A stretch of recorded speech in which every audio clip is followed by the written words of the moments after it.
Les membres du réseau des associations des femmes actives d'Afrique, RAFAA, ont reçu chacune des prêts individuels de leur partenaire Orange Bank.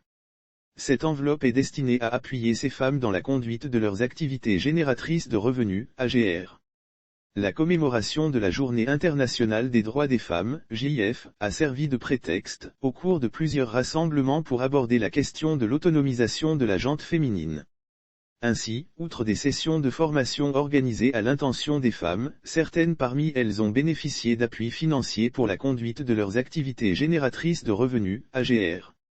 Des prêts de 300 000 FCFA par femme s'inscrivant dans la dynamique de l'accompagnement des femmes, Orange Bank a octroyé des prêts préférentiels exclusivement aux membres du réseau des associations des femmes actives d'Afrique, RAFAA.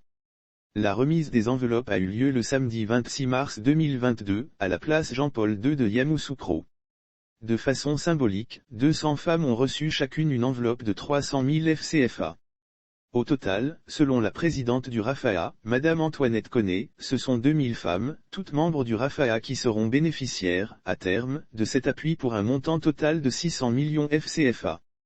Cette action, faut-il le noter, fait suite au partenariat signé le 8 mars 2022, à Abidjan-Marcory, dans le cadre de la Journée internationale des droits des femmes, JIF, entre le secrétaire général, Alexandre Oro et la présidente du RAFAA, Madame Antoinette Koné. Lire aussi Côte d'Ivoire, le taux de participation des femmes aux mouvements associatifs jugé insatisfaisant, l'appel du ministre Mamadou Touré lors de la réception des prêts le 26 mars 2022 à Yamoussoukro, la présidente du RAFAA a confié que ce programme baptisé, Côte d'Ivoire/Leadership, Femmes réalise ton potentiel, est l'expression, de notre fierté de femmes, de notre liberté et inclusion financière, de notre autonomie, de notre prospérité.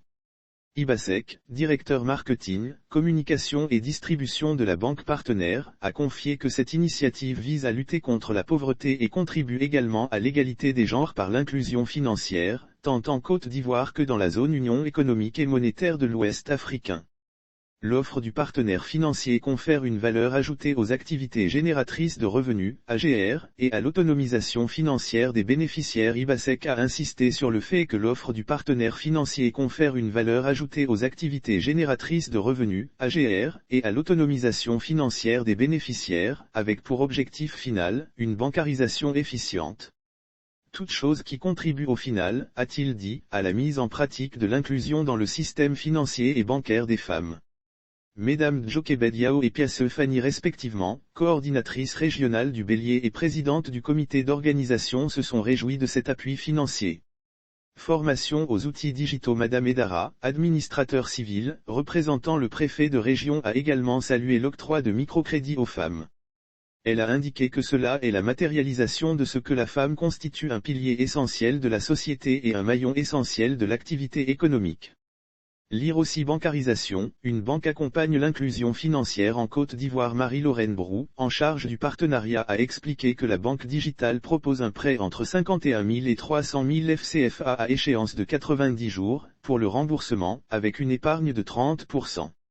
Les femmes du RAFAA ont bénéficié, par ailleurs, le vendredi 25 mars 2022, à la communauté Sainte Famille du quartier d'Assabou de Yamoussoukro, d'une formation aux outils digitaux de la banque partenaire et aux canaux d'interface numérique de leur compte. Le taux de bancarisation en Côte d'Ivoire, au sens strict, a connu une légère hausse passant de 19,1% en 2019 à 20,5% à fin 2020 à fin 2021, selon les données statistiques de l'Agence pour la promotion de l'inclusion financière de Côte d'Ivoire, APIFSI, du ministère de l'économie et des finances. La Côte d'Ivoire compte 28 banques et 2 établissements financiers. Le taux de bancarisation, au sens strict, a connu une légère hausse passant de 19,1% en 2019 à 20,5% à fin 2020. Le RAFAA est un réseau fort de 315 associations de femmes entreprenantes des villes et campagnes.